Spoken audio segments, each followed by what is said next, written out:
ਸਤਨਾਮ ਸ਼੍ਰੀ ਵਾਹਿਗੁਰੂ ਸਾਹਿਬ JIO. ਸਭ ਤੇ ਊਤਮ ਹਰ ਕੀ ਕਥਾ, ਨਾਮ ਸੁਨਤ ਦਰਦ ਦੁਖ ਲਥਾ। ਪਰਮ ਸਨਮਾਨਿਓ ਗੁਰੂ ਰੂਪ ਗੁਰੂ ਖਾਲਸਾ ਸਾਧ ਸੰਗਤ ਜੀ, ਵਾਹਿਗੁਰੂ ਜੀ ਕਾ ਖਾਲਸਾ ਵਾਹਿਗੁਰੂ ਜੀ ਕੀ ਫਤਿਹ। ਚੱਲ ਰਹੇ ਲੜੀਵਾਰ ਪ੍ਰਸੰਗ ਧੰਨ ਧੰਨ ਸ਼੍ਰੀ ਗੁਰੂ ਤੇਗ ਬਹਾਦਰ ਸਾਹਿਬ ਜੀ ਮਹਾਰਾਜ ਜੀ ਦੇ ਅਧਿਆਇ 47ਵੇਂ ਵਿੱਚ ਅੱਜ ਆਪਾਂ ਸਿੱਖ ਦਾ ਅਜ਼ਮਤ ਦਿਖਾਉਣ ਦਾ ਪ੍ਰਸੰਗ ਸਰਵਣ ਕਰਾਂਗੇ। ਆਓ ਬੜੇ ਪ੍ਰੇਮ ਨਾਲ ਇਹ ਪ੍ਰਸੰਗ ਸਰਵਣ ਕਰੀਏ। ਬਾਲ ਗੁਰੂ ਗੋਬਿੰਦ ਰਾਏ ਜੀ ਪਟਨਾ ਸ਼ਹਿਰ ਤੋਂ ਕਾਂਸ਼ੀ ਅਯੋਧਿਆ ਹੁੰਦੇ ਹੋਏ ਸ਼੍ਰੀ ਅਨੰਦਪੁਰ ਸਾਹਿਬ ਵੱਲ ਚੱਲ ਪਏ। ਰਸਤੇ ਵਿੱਚ ਬਹੁਤ ਸੰਗਤਾਂ ਨੇ ਉਹਨਾਂ ਦੇ ਦਰਸ਼ਨ ਕੀਤੇ। ਗੁਰੂ ਜੀ ਨੇ ਗਰੀਬਾਂ ਨੂੰ ਬਹੁਤ ਦਾਨ ਦਿੱਤਾ ਅਤੇ ਸੰਗਤ ਦੀਆਂ ਮਨੋਕਾਮਨਾਵਾਂ ਪੂਰੀਆਂ ਕੀਤੀਆਂ।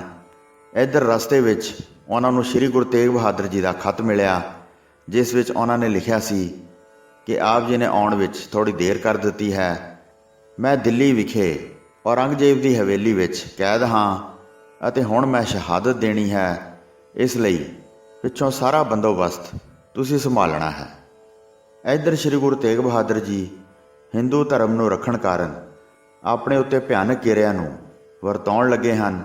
ਆਪਣੇ ਨਾਮ ਨੂੰ ਸੱਚਾ ਵਿਖਾਉਣ ਵਾਸਤੇ, ਧਰਮ ਬਚਾਉਣ ਵਾਸਤੇ ਐਸੀ ਬਹਾਦਰੀ ਕੀਤੀ ਜਿਸ ਪ੍ਰਕਾਰ ਇਸ ਦੁਨੀਆ ਉੱਤੇ ਕੋਈ ਵੀ ਨਹੀਂ ਕਰ ਸਕਦਾ ਹੈ। ਕੇਵਲ ਗੁਰੂ ਜੀ ਆਪ ਹੀ ਅਜਿਹੀ ਸੂਰਮਤਾਈ ਕਰ ਸਕਦੇ ਹਨ। ਗੁਰੂ ਜੀ ਨੇ ਪੋਨੇ ਦੀਆਂ ਚੁੱਪੀਆਂ ਹੋਈਆਂ ਕੁਝ ਛਿੱਲਾਂ ਹਵੇਲੀ ਤੋਂ ਬਾਹਰ ਸੁੱਟ ਦਿੱਤੀਆਂ ਸਨ। ਉਹ ਛਿੱਲਾਂ ਉੱਥੇ ਜਾ ਕੇ ਡਿੱਗੀਆਂ ਜਿਸ ਥਾਂ ਕੁਝ ਸਿੱਖ ਮੌਜੂਦ ਸਨ। ਇੱਕ ਸਿੱਖ ਨੇ ਉਹ ਛਿੱਲ ਲੈ ਕੇ ਆਪਣੇ ਮੂੰਹ ਵਿੱਚ ਪਾ ਲਈ। ਜਦ ਉਹ ਉਸ ਨੂੰ ਚੁੱਪਣ ਲੱਗਾ ਤਾਂ ਬੜਾ ਸਵਾਦੀ ਰਸ ਆਇਆ। ਗੁਰੂ ਜੀ ਦੇ ਸੀਤ ਪ੍ਰਸਾਦ ਦਾ ਉਸਨੇ ਜਦ ਆਹਾਰ ਕੀਤਾ ਤਾਂ ਤੁਰੰਤ ਹੀ ਭਾਰੀ ਸ਼ਕਤੀ ਸਹਿਤ ਹੋ ਗਿਆ। ਹਿਰਦੇ ਵਿੱਚ ਬਹੁਤ ਅਹੰਕਾਰ ਕਰਕੇ ਫੁੱਲ ਗਿਆ। ਆਪਣੇ ਆਪ ਨੂੰ ਇਹ ਸਮਝਣ ਲੱਗਾ ਮੇਰੇ ਬਰਾਬਰ ਕੋਈ ਹੋਰ ਨਹੀਂ ਹੈ। ਇਸ ਪ੍ਰਕਾਰ ਹੀ ਸਵੇਰ ਹੋ ਗਈ। ਸੂਰਜ ਚੜ੍ਹਿਆ ਤੇ ਹਨੇਰਾ ਦੂਰ ਹੋਇਆ। ਤਦ ਤੁਰਕ ਬਾਦਸ਼ਾਹ ਦੇ ਬੰਦੇ ਆਏ ਤੇ ਉੱਥੇ ਪਹੁੰਚ ਗਏ ਜਿੱਥੇ ਸ਼ਾਂਤ ਸਰੂਪ ਸਤਿਗੁਰੂ ਜੀ ਬੈਠੇ ਸਨ। ਸਾਧ ਸੰਗਤ ਜੀ, ਇਹ ਤਾਂ ਆਪਾਂ ਜਾਣਦੇ ਹੀ ਹਾਂ ਕਿ ਔਰੰਗਜ਼ੇਬ ਨੇ ਗੁਰੂ ਜੀ ਨੂੰ ਪ੍ਰੇਤ ਵਾਲੀ ਹਵੇਲੀ ਵਿੱਚ ਕੈਦ ਕਰ ਦਿੱਤਾ ਸੀ। ਪ੍ਰੇਤ ਗੁਰੂ ਜੀ ਦਾ ਕੁਝ ਵੀ ਵਿਗਾੜ ਨਾ ਸਕਿਆ ਅਤੇ ਗੁਰੂ ਜੀ ਦੇ ਚਰਨੀ ਪੈ ਗਿਆ। ਗੁਰੂ ਜੀ ਭਾਰੀ ਸੁੱਖ ਪਾ ਕੇ ਬੈਠੇ ਸਨ। ਇਸ ਤਰ੍ਹਾਂ ਸੁਣ ਕੇ ਬਾਦਸ਼ਾਹ ਨੇ ਗੁਰੂ ਜੀ ਨੂੰ ਬੁਲਾਇਆ। ਤੁਰਕ ਬਾਦਸ਼ਾਹ ਨੇ ਹਿਰਦੇ ਵਿੱਚ ਹੱਠ ਧਾਰਨ ਕੀਤਾ ਹੋਇਆ ਸੀ। ਜਦ ਉਸ ਭਵਨ ਵਿੱਚੋਂ ਬਾਹਰ ਨਿਕਲੇ ਤਾਂ ਸਾਰੇ ਸਿੱਖ ਸੰਗੀ ਤਦ ਉਹਨਾਂ ਨੂੰ ਮਿਲੇ।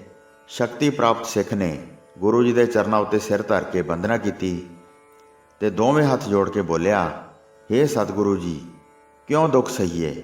ਮੈਨੂੰ ਆਪਣੇ ਨੈਣਾਂ ਦੇ ਇਸ਼ਾਰੇ ਨਾਲ ਕਹਿ ਦਿਓ। ਮੈਂ ਸਭ ਪ੍ਰਕਾਰ ਸਮਰੱਥ ਹਾਂ, ਜੋ ਚਾਹਾਂ ਕਰ ਸਕਦਾ ਹਾਂ।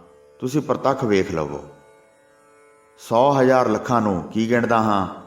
ਸਾਰੇ ਤੁਰਕ ਤੇ ਤੁਰਕ ਬਾਦਸ਼ਾਹ ਸਹਿਤ ਸਭ ਨੂੰ ਮਾਰ ਦਿਆਂਗਾ।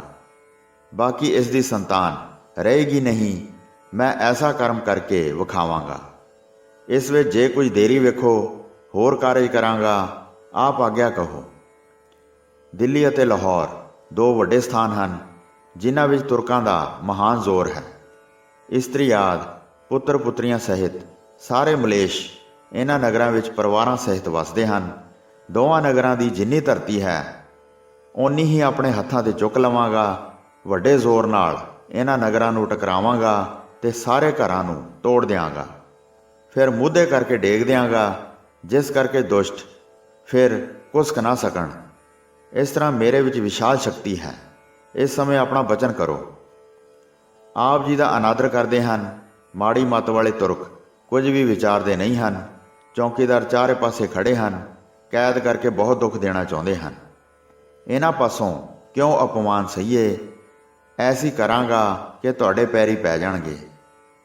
ਗੁਰੂ ਜੀ ਸਿੱਖ ਪਾਸੋਂ ਇਸ ਤਰ੍ਹਾਂ ਸੁਣ ਕੇ ਮੁਸਕਰਾ ਪਏ। ਉਸ ਦੀ ਬਾਂਹ ਫੜ ਕੇ ਗੁਰੂ ਜੀ ਨੇ ਹੱਥ ਨਾਲ ਦਬਾਈ। ਜਿਹੜੀ ਉਸ ਵਿੱਚ ਸ਼ਕਤੀ ਆਈ ਸੀ ਸਾਰੀ ਖਿੱਚ ਲਈ ਤੇ ਉਸ ਦਾ ਸਰੀਰ ਸ਼ਕਤੀਹੀਨ ਹੋ ਗਿਆ। ਜਿਵੇਂ ਗੰਨੇ ਦਾ ਰਸ ਖਿੱਚ ਲੈਂਦੇ ਹਨ, ਝੂਰਾ ਰਹਿ ਜਾਂਦੀ ਹੈ, ਰਸ ਬਗੈਰ ਹੋਣ 'ਤੇ ਸੁੱਟ ਦਿੰਦੇ ਹਨ। ਜਦ ਮਨ ਵਿੱਚ ਇਹ ਸਮਝਿਆ ਕਿ ਸਾਰ ਰਹਿਤ ਹੋ ਗਿਆ ਹਾਂ, ਪਹਿਲੀ ਸ਼ਕਤੀ ਹਿਰਦੇ ਵਿੱਚ ਪੈਂਦੀ ਨਹੀਂ ਹੈ, ਤਾਂ ਹਿਰਦੇ ਵਿੱਚ ਕੁੰਬਲਾ ਕੇ ਸੋਚਿਆ, ਇਹ ਕੀ ਹੋ ਗਿਆ ਹੈ। ਸਤਿਗੁਰੂ ਜੀ ਨੇ ਕਿਹਾ, ਜਿਵੇਂ ਵੀ ਤੁਹਾਥੋਂ ਹੁੰਦਾ ਹੈ ਕਰੋ, ਇਹਨਾਂ ਦੋਵੇਂ ਵੱਡੇ ਨਗਰਾਂ ਨੂੰ ਟਕਰਾ ਦਿਓ। ਇਸ ਤਰ੍ਹਾਂ ਸੁਣ ਕੇ ਹੱਥ ਜੋੜ ਕੇ ਬੋਲਿਆ ਤੇ ਗੁਰੂ ਜੀ ਦੇ ਮੁਖ ਵੱਲ ਵੇਖ ਕੇ ਦੀਨ ਹੋ ਗਿਆ। ਬਣਾਉਣ ਢਾਉਣ ਵਾਲੇ ਤੁਸੀਂ ਜਗਤ ਦੇ ਮਾਲਕ ਹੋ, ਜੋ ਚਾਹੋ ਕਰਦੇ ਹੋ, ਤੁਸੀਂ ਸਾਰਿਆਂ ਦੇ ਕਰਤਾ ਹੋ। ਤੁਹਾਡੀ ਮਹਿਮਾ ਤੇ ਵੱਡਾ ਪ੍ਰਤਾਪ ਨਹੀਂ ਸਮਝਿਆ ਹਾਂ, ਤੇ ਮੈਂ ਆਪਣੇ ਆਪੇ ਨੂੰ ਜਣਾਇਆ ਹੈ ਕਿ ਗੁਰੂ ਜੀ ਦੀ ਹੁਣ ਮੈਂ ਸਹਾਇਤਾ ਕਰਾਂਗਾ, ਸਾਰੇ ਦੋਖੀ ਤੁਰਕਾਂ ਨੂੰ ਮਾਰ ਦਿਆਂਗਾ। ਇਹਨਾਂ ਦੇ ਨਾਲ ਐਸੀ ਕਰਾਂਗਾ, ਜੜ ਸਮੇਤ ਸਾਰੇ ਤੁਰਕ ਰੂਪੀ ਬ੍ਰਿਛ ਨੂੰ ਪੁੱਟ ਦਿਆਂਗਾ। ਜਦ ਮੇਰੇ ਵਿੱਚ ਭਾਰੀ ਸ਼ਕਤੀ ਆ ਗਈ ਸੀ ਤਾਂ ਮੈਂ ਯਥਾਰਥ ਬਚਨ ਉਚਾਰਨ ਕੀਤੇ ਸਨ। ਆਪ ਜੀ ਨੇ ਹੁਣ ਮੇਰੀ ਬਾਂਹ ਨੂੰ ਨੱਪਿਆ ਹੈ, ਜਿਸ ਨਾਲ ਮੈਂ ਆਮ ਵਿਅਕਤੀ ਹੋ ਗਿਆ ਹਾਂ ਤੇ ਸਾਰੀ ਸ਼ਕਤੀ ਜਾਂਦੀ ਰਹੀ ਹੈ। ਜਿਹੜੇ ਮੇਰੇ ਵਿੱਚ ਹੰਕਾਰ ਆਇਆ ਸੀ ਉਹ ਸਾਰਾ ਨਾਸ਼ ਹੋ ਗਿਆ ਹੈ। ਜਿਵੇਂ ਚਾਹੁੰਦੇ ਹੋ ਉਸ ਤਰ੍ਹਾਂ ਹੀ ਆਪ ਵਰਤਾਰਾ ਕਰਦੇ ਹੋ। ਤੁਸੀਂ ਧੀਰਜ ਸਹਿਤ ਮਹਾਨ ਗੰਭੀਰ ਹੋ, ਤੁਹਾਡੇ ਪ੍ਰਯੋਜਨ ਨੂੰ ਕੌਣ ਜਾਣ ਸਕਦਾ ਹੈ। ਭਵਿੱਖ ਵਿੱਚ ਕੀ ਹੋਣਾ ਹੈ, ਐਸਾ ਬਿਰਤਾਂਤ ਰਚਦੇ ਹੋ, ਕੋਈ ਵੀ ਇਸ ਪ੍ਰਕਾਰ ਜਾਣ ਨਹੀਂ ਸਕਦਾ ਹੈ। ਸ਼੍ਰੀ ਗੁਰੂ ਤੇਗ ਬਹਾਦਰ ਜੀ ਇਹ ਸੁਣ ਕੇ ਉਸ ਨੂੰ ਕਹਿ ਕੇ ਸਾਰੀ ਗੱਲ ਤੋਂ ਜਾਣੂ ਕੀਤਾ। ਸ਼ਰਧਾ ਧਾਰ ਕੇ ਤੂੰ ਨਾਲ ਆਇਆ ਸੀ ਤੇ ਸਿੱਖੀ ਧਰਮ ਨੂੰ ਭਲੀ ਪ੍ਰਕਾਰ ਨਿਭਾਇਆ ਹੈ। ਫਿਰ ਤੁਰਕਾਂ ਦੀ ਕੁਟਲ ਰੀਤੀ ਨੂੰ ਵੇਖ ਕੇ ਮਨ ਵਿੱਚ ਵੱਡੀਆਂ ਗਿਣਤੀਆਂ ਗਿਣਦਾ ਸੀ। ਸਾਡੇ ਵਿੱਚ ਤੂੰ ਸ਼ੰਕਾ ਕੀਤੀ, ਇਹ ਸਮਰੱਥ ਹਨ ਜਾਂ ਨਹੀਂ। ਇਸ ਕਰਕੇ ਅਸੀਂ ਗੰਨੇ ਦੇ ਜੂਠੇ ਛਿਲਕੇ ਤੇਰੇ ਵੱਲ ਸੁੱਟੇ ਸਨ। ਕੀ ਤੂੰ ਪਹਿਲਾਂ ਗੰਨੇ ਨਹੀਂ ਸੀ ਵੇਖੇ? ਤੂੰ ਗੰਨੇ ਦਾ ਸਵਾਦ ਵੇਖਣ ਵਾਸਤੇ ਇੱਛਾ ਧਾਰਨ ਕੀਤੀ ਤੇ ਮੂੰਹ ਵਿੱਚ ਸਾਡੀ ਜੂਠੀ ਛਿੱਲ ਨੂੰ ਪਾਇਆ। ਜਦ ਤੁਹਾਡੇ ਵਿੱਚ ਸ਼ਕਤੀ ਆ ਗਈ, ਜਿਸ ਸ਼ਕਤੀ ਨੂੰ ਤੂੰ ਹੁਣ ਵਿਖਾਉਣਾ ਚਾਹੁੰਦਾ ਸੀ, ਜਿਸ ਸਮੁੰਦਰ ਵਿੱਚੋਂ ਕੁਝ ਜਲ ਆਵੇ, ਫਿਰ ਉਹ ਜਲ ਸਮੁੰਦਰ ਦੇ ਅੱਗੇ ਹੀ ਆਪਣਾ ਹੰਕਾਰ ਜਣਾਵੇ ਤੇ ਆਪਣੇ ਆਪ ਨੂੰ ਕਹਿ ਕੇ ਬਿਆਨ ਕਰੇ, ਜਿਸ ਤੋਂ ਸ਼ਕਤੀ ਲਈ ਹੈ ਉਸ ਨੂੰ ਨਾ ਜਾਣੇ। ਜਿੰਨੀ ਸੇਵਾ ਕਰਕੇ ਤੇਰੇ ਵਿੱਚ ਸ਼ਕਤੀ ਆਈ ਹੈ, ਉਹ ਸ਼ਕਤੀ ਕੀ ਇਸ ਤਰ੍ਹਾਂ ਨਹੀਂ ਕਰ ਸਕਦੀ ਹੈ? ਇਸ ਪ੍ਰਕਾਰ ਦੀ ਸੋਝੀ ਨਹੀਂ ਜਾਣੀ ਹੈ। ਮੈਂ ਕਰ ਦੇਵਾਂਗਾ ਕਿਹਾ ਹੈ। ਸਤਿਗੁਰੂ ਜੀ ਜਿਵੇਂ ਕਿਰਤ ਕਰਦੇ ਹਨ, ਸਿੱਖ ਉਸ ਦਾ ਕਿਸੇ ਤਰ੍ਹਾਂ ਵੀ ਤਰਕ ਨਾ ਕਰੇ, ਪ੍ਰਸੰਨ ਹੋ ਕੇ ਗੁਰੂ ਆਗਿਆ ਅਨੁਸਾਰ ਰਹੇ, ਉਹ ਸਿੱਖ ਆਸਾਨੀ ਨਾਲ ਮੁਕਤੀ ਦਾ ਅਧਿਕਾਰੀ ਹੋ ਜਾਂਦਾ ਹੈ। ਆਪਣੇ ਗੁਰੂ ਜੀ ਨੂੰ ਸਰਬ ਸਮਰੱਥ ਜਾਣ ਕੇ ਸਭ ਕਾਰਜ ਕਰੇ। ਥੋੜੀ ਬੁੱਧੀ ਵਾਲਾ ਸਿੱਖ ਹੰਕਾਰ ਕਿਉਂ ਧਾਰਨ ਕਰੇ? ਇਸ ਕਰਕੇ ਸ਼੍ਰੀ ਕਰਤਾਰ ਦਾ ਸਿਮਰਨ ਕਰੋ, ਉਹ ਹੀ ਸਭ ਜੀਵਨ ਦਾ ਆਧਾਰ ਹੈ। ਇਹ ਸੁਣ ਕੇ ਸਿੱਖ ਨੇ ਬੰਦਨਾ ਕੀਤੀ, ਹੇ ਪ੍ਰਭੂ ਜੀ, ਤੁਹਾਡੀ ਗਤੀ ਤੁਸੀਂ ਹੀ ਜਾਣਦੇ ਹੋ।